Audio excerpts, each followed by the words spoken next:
guys, this is a segment from the Slumpbuster Podcast. You can find the full episode on any of the various podcast platforms, or, of course, subscribe to us on YouTube for more of our content. Other than that, guys, sit down, bust a slump, and enjoy. There's a large movement of people saying hashtag free Deshaun Watson. And it's crazy to me because this organization and him had been in the playoffs multiple years. He just got that huge payday prior to Bill O'Brien's absence. And now he's potentially gone. There's a wealth of teams that want Deshaun Watson. I'm a big advocate on Niners Twitter. They want him. Yeah. Patriots Twitter. They want him. Jets Twitter. They want him. Everyone wants this guy. I think even you, as an Eagles fan, you probably want him over Carson Wentz. I would be open to that. I got to see the numbers. Got to see what they're going to give up. What would they give up? What we would give up. I wouldn't deny being excited about that. Now, a lot of people want him, but only one person can have him. Who's that person? What team is going to step up and make this deal happen? I see the Miami Dolphins pulling the trigger. I know that Deshaun Watson he's been really vocal about maybe making Miami his destination. But like I said, I can also see him again with the 49ers. 49ers, they don't know what they're going to do at quarterback, right? After the year that they had.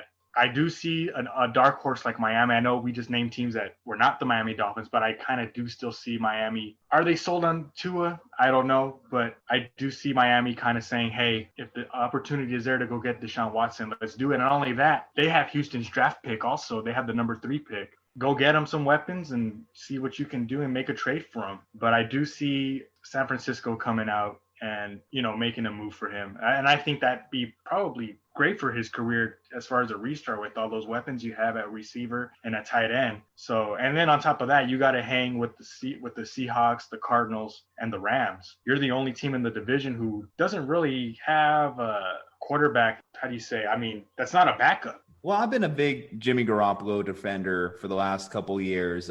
In particular, let's face it, his first full season as a starter, he takes us to the Super Bowl. I think that Jimmy Garoppolo has more talent than people are willing to give him credit for. But the problem is now Jimmy's hit a point with injuries where it's like, can this guy stay on the field? Which is probably one of the biggest causes for concern as far as Niners faithful staying faithful to Jimmy Garoppolo in particular. As far as Deshaun Watson being a possibility for them, they're currently at the number 12 pick. So certainly in terms of draft capital, that's a premier draft spot if you're the Houston Texans and you're trying to make it worth it to trade Deshaun Watson, but also figuring out what that number is. Do they also throw Jimmy into that mix in a potential trade? Obviously, Nick Caserio, he was in the New England Patriots organization. Did he like Jimmy whenever he was there? He was probably one of the big guys that scouted him and tried to develop him as a quarterback back in his time in New England.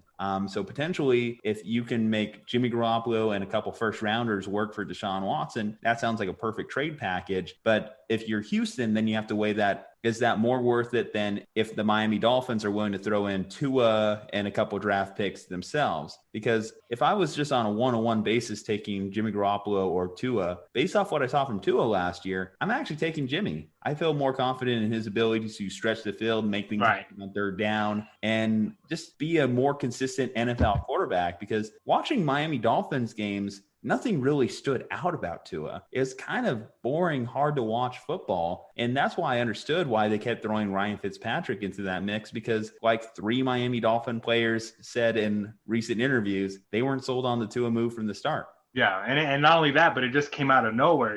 We just and I feel like Ryan Fitzpatrick, as streaky as he is, he's a streaky quarterback. When he's on fire, right? And when he is playing real bad, he's playing real bad. I felt like he was doing a good enough job not to get benched, and it just came out of nowhere. And then he takes his job back towards the end of the year. So, I don't know how you felt about that, but again, I feel like the Dolphins, it's Tua's rookie year also, so you got to take that into consideration. You don't want to give up on him too quickly. But if you feel like your team is missing a quarterback like Deshaun Watson to take your team to the next level and compete with the Bills, because now you're competing with the Bills now. I think the Patriots and the Jets their heyday is behind them. But if you can get a quarterback like Deshaun Watson in a Miami Dolphins uniform to compete with the Bills and the rest of the AFC, why not take that opportunity? Yeah, and as you mentioned, Miami has more than enough capital to make it worth your while if you're the Houston Texans. Certainly just getting your own pick back. I'm sure they didn't realize when they traded away that pick, it was going to end up in the top 10.